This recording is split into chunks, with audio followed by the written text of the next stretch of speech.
అందరికీ నమస్కారం. నా పేరు మాధురి. మీరు చూస్తున్నది సుమన్ టీవీ నెట్వర్క్. ఏకాదశికి ఎంతో ప్రాముఖ్యత ఉంటుంది కదండీ! మరి ప్రతి ఏకాదశికి ఒక్కొక్క విశిష్టత ఉంటుంది. మరి ఈ జ్యేష్ఠ మాసంలో వచ్చే ఏకాదశికి ఉన్న విశిష్టత ఏంటో మనకు తెలియజేయడానికి మనతో పాటు ఉన్నారు ప్రముఖ జ్యోతిష్య, వాస్తు పండితులు బ్రహ్మశ్రీ నందిబట్ల శ్రీహరి శర్మ గురువు గారు. నమస్కారం గురువుగారు. వాగర్థావివ సంపృక్తౌ వాగర్థ ప్రతిపత్తయే జగతః పితరౌ వందే పార్వతీ పరమేశ్వరౌ. ఆదిత్యాయ చ సోమాయ మంగళాయ బుధాయ చ గురుశుక్ర శనిభ్యశ్చ రాహవే కేతవే నమః. శృంగేరి జగద్గురు పీఠాధిపతులకి, కంచి పీఠాధిపతులకి నమస్కారములు తెలియచేసుకుంటూ కార్యక్రమాన్ని ప్రారంభిద్దాం. గురువుగారు, మనకి ఏకాదశి అంటేనే చాలా ప్రాముఖ్యత ఉంటుంది కదండి. మొత్తం 24 ఏకాదశులు మనకు వస్తూ ఉంటాయి. ముఖ్యంగా ఈ జ్యేష్ఠ మాసంలో వచ్చే ఏకాదశికి ఉన్న విశిష్టత ఏంటంటారు? ఈ జ్యేష్ఠ మాసంలో శుక్లపక్షంలో వచ్చే ఏకాదశి అన్ని ఏకాదశులలోకెల్లా చాలా మహిమాన్వితమైనటువంటిది, గొప్పదైనటువంటిది.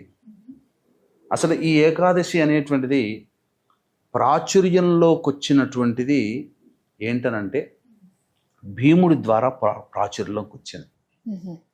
కాబట్టి ఇది చాలా గొప్పదంటే, ఎలాంటి ఏకాదశి అంటేనమ్మా, కఠినమైనటువంటి నియమాలు గనక పాటిస్తూ ఉండాల్సినటువంటి ఏకాదశే ఇది.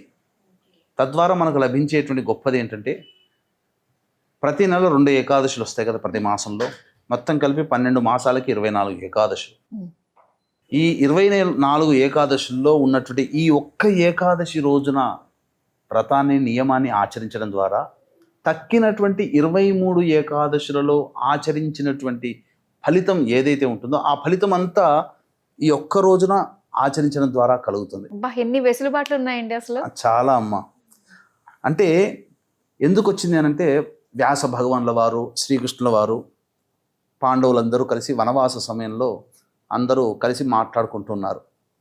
అప్పుడు యుధిష్ఠిరుడు అంటే ధర్మరాజు అడిగాడు కృష్ణుని, కృష్ణ, భవిష్యత్ అంతా కూడా అగమ్య గోచరంగా ఉంది. ఇక్కడ మేము ఇట్లాంటి కష్టాలు అనుభవిస్తున్నాం. భవిష్యత్తులో మేము చేసేటువంటి పనులలో విజయం కలగాలి అంటే దేవతానుగ్రహం కావాలి. ధర్మార్థ కామ్య మోక్షములు కలగాలన్నా దేవతానుగ్రహం కావాలి. కాబట్టి ఇవన్నీ కూడా ఏ విధమైనటువంటి వ్రతాన్ని ఆచరించడం వల్ల మాకు కలుగుతుంది చెప్పు కృష్ణ అని అంటే, అప్పుడు నాకన్నా పెద్దవారు వేదవ్యాసుల వారు ఉన్నారు, వారి నోటి ద్వారానే వినండి అని చెప్పి అని అంటుంటాడు. అప్పుడు ఆయన ఏమన్నాడంటే, వ్యాసుల వారు, ఖచ్చితంగా నాయన ఏకాదశి తిథి అనేటువంటిది ఉన్నది, దాన్ని అందరూ ఆచరించండి, తప్పకుండా మీకు మంచి విజయాలు పొందుతారు. విష్ణు యొక్క అనుగ్రహం కలగడం ద్వారా అడవుల్లో మీరు ఉన్నారు, దేనికి కారణం రాజ్యభ్రష్టత, కాబట్టి ఖచ్చితంగా మీకు రాజ్య పదవి అనేటువంటిది లభిస్తుంది. 1 సంవత్సరం పాటు మీరు ఈ విధంగా ఆచరించండి నాయన అని చెప్పి చెప్తాడు. అంటే అక్కడే ఉన్నటువంటి భీమసేనుల వారు, భీముడు అన్నాడు, తాత అందరూ ఆచరిస్తున్నారు, అమ్మ అన్నయ్యలు నకులుడు సహదేవుడు వీళ్ళందరూ అర్జునుడితో సహా ఆచరిస్తున్నారు.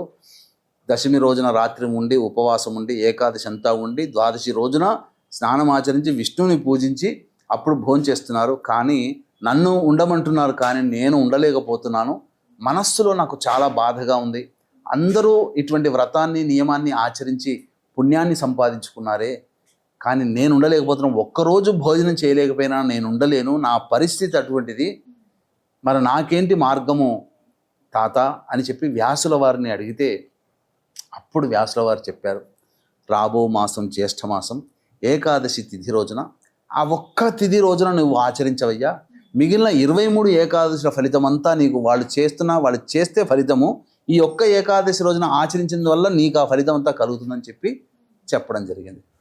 కాబట్టి ఈ వ్రతాన్ని విధి విధానంగా ఆచరించినట్లయితే మిగతా 23 ఏకాదశులు ఆచరించితే ఎటువంటి పుణ్య ఫలితం కలుగుతుందో అటువంటి ఫలితం అంతా ఈ ఒక్క ఏకాదశి రోజున కూడా ఆచరించినందువల్ల కలుగుతుంది.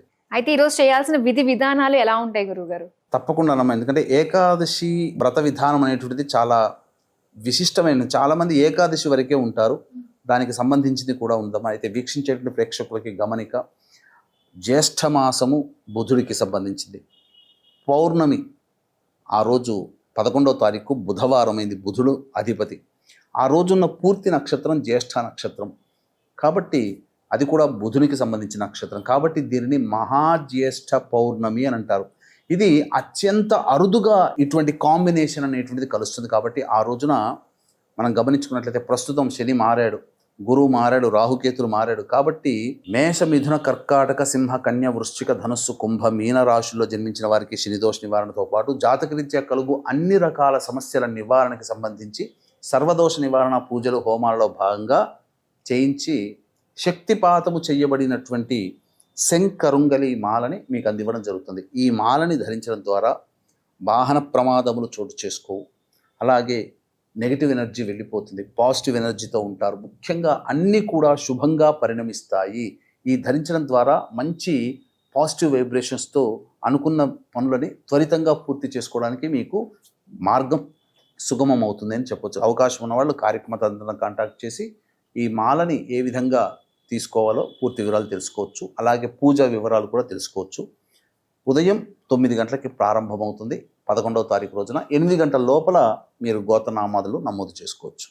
దీనికి వ్రత విధానం ఏంటంటేనమ్మా, ఆ జ్యేష్ఠ శుద్ధ ఏకాదశి ముందు రోజు దశమి తిథి రోజున ప్రదోషకాలం అయిన తర్వాత దారభ్యత, ఆ దశమి తిథి రోజు రాత్రి రోజు, అనగా ఈసారి మనకు ఏకాదశి శుక్రవారం అయింది కాబట్టి గురువారం, ఈ గురువారం రోజున ముందుగా ఈ సంబంధించినటువంటి దశపాపహర దశమి అయింది. ఆ రోజు ఇంకా విశేషం. కాబట్టి దశమి రోజు రాత్రి మద్యపానము, ధూమపానము, మాంసాహారము ఆ దశమి రోజున అసలు చేయకూడదు. దాంపత్యం కూడా పనికిరాదు. బ్రహ్మచర్య వ్రతాన్ని ఆచరించాలి. నేల మీద అవకాశం ఉంటే నేల మీద నిద్రించాలి. ఉదయాన్నే లేచి కాలకృత్యాదులు తీర్చుకొని సూర్యోదయం కంటే ముందే చక్కగా తులసి చెట్టు దగ్గర ఆవు నేతితో దీపారాధన చేసి విష్ణు అష్టోత్తరం కానీ విష్ణు సహస్రనామ పారాయణం కానీ చేసి సదా విష్ణునామాన్ని జపించుకుంటూ ఉండాలి. ఆ రోజంతా కూడా ఎలాంటి అంటేనమ్మా, దానిని నిర్జల ఏకాదశి అని అంటారు. అంటే ఆచమనం చేయడానికి, నోరు పొక్కిలించడానికి తప్ప అసలు నీరంటూ మన శరీరంలో గొంతు నుంచి కిందికి వెళ్ళకూడదు. కఠికమైనటువంటి ఉపవాసం, నీటిని కూడా తాకూడదు. దానిని నిర్జల ఏకాదశి అని అంటారు. ఆ విధంగా ఆచరించి మళ్ళీ 8వ తారీఖు రోజున సూర్యోదయానికి, అనగా ఈ సంబంధించినటువంటి, అనగా 7వ తారీఖు అయింది కదమ్మా, శనివారము, ఆ రోజు ద్వాదశి ఉంది.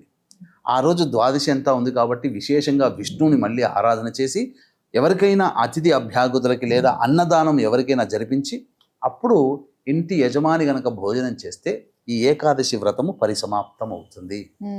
ఒకనాడు కాశీక్షేత్రంలో బాగా హోరున వర్షం కురుస్తుందట. అప్పుడు ఆదిశంకరాచార్యుల వారు సభ నిర్వహిస్తున్నారు. ఏదో సంబంధించినటువంటి చర్చా గోష్ఠి జరుగుతుంది. ఆ సందర్భంగా ఆ సభ వర్షం ఉన్నట్టుండి అకస్మాత్తుగా ఆగిపోయిందట. ఆగిపోతే అప్పుడు ఆదిశంకరాచార్యుల వారికి సందేహం కలిగింది. అందరికీ ఒక్కసారి నమస్కారం చేసి, మీ దగ్గర ఉన్నటువంటి వర్షం ఇక్కడంతా కూడా భోరున ఉన్నది కదా, అకస్మాత్తుగా ఆగిపోయిందంటే ఎవరో మహానుభావులు నిర్జల ఏకాదశి వ్రతాన్ని ఆచరిస్తున్నారు కాబట్టి ఆ వ్రత మహిమని పొందిన వాళ్ళు ఉన్నారు కాబట్టి వాళ్ళకి ఒకసారి నమస్కారం, సభకందరూ నమస్కారం చేసుకుందామంటే ఆ సభలో ఉన్న వ్యక్తి లేస్తాడు, నేను ఆచరిస్తున్నానండి నిర్జల ఏకాదశి. అంతటి మహత్యం అన్నట్టు. ఆ వ్యక్తి ఉండడం వల్ల అన్నీ కూడా పాజిటివ్ వైబ్రేషన్స్ కలుగుతాయి. అటువంటిది మనం ఆచరిస్తే మనకెంత అంటే, ఆ వ్యక్తి ఉన్న చోటే ప్రదేశం అంతా పాజిటివ్గా మారిపోతే ఆ వ్యక్తి కుటుంబం ఎంత పాజిటివ్గా ఉంటుంది. కాబట్టి వీక్షించేటువంటి ప్రేక్షకులు మిగిలిన 23 ఏకాదశుల ఫలితాన్ని పొందాలన్నా ఈ నిర్జల ఏకాదశి రోజున ఉపవాసం ఉంటే చాలా మంచిది.